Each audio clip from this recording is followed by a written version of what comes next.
boys and girls, it's Miss Gemma here. How are you? In today's lesson, we're going to talk about adjectives. What's an adjective?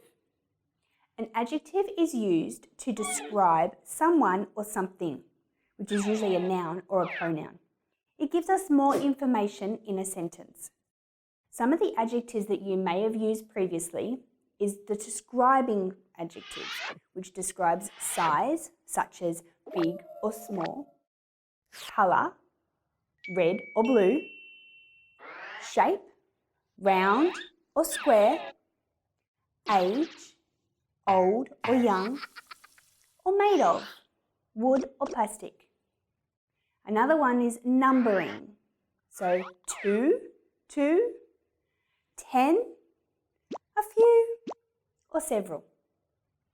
Let's go see what the other ones are.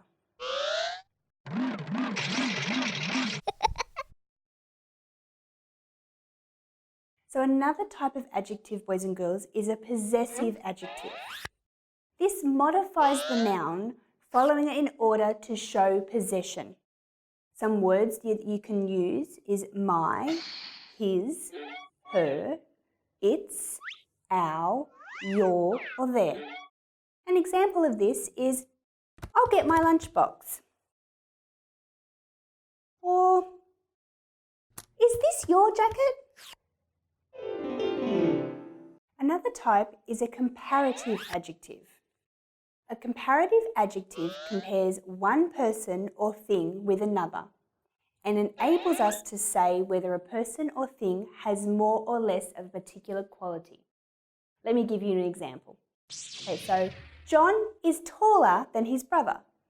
John is taller than his brother. Or what about, I'm more interested in the art than music.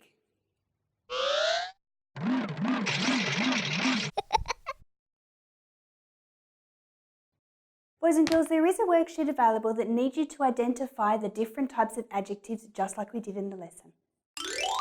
You did a great job, boys and girls. Now that you have finished learning some more about adjectives, your next lesson can be to learn about pronouns. I think they are linked to the nouns. Come and join me and find out more. I'll see you in our next lesson. Hey boys and girls, this is Miss Gemma. If you like this video, don't forget to hit the like button under me and subscribe to our YouTube channel. You can also follow us on Facebook, Twitter and Instagram pages to stay up to date on everything we post. So boys and girls, I will see you in our next lesson.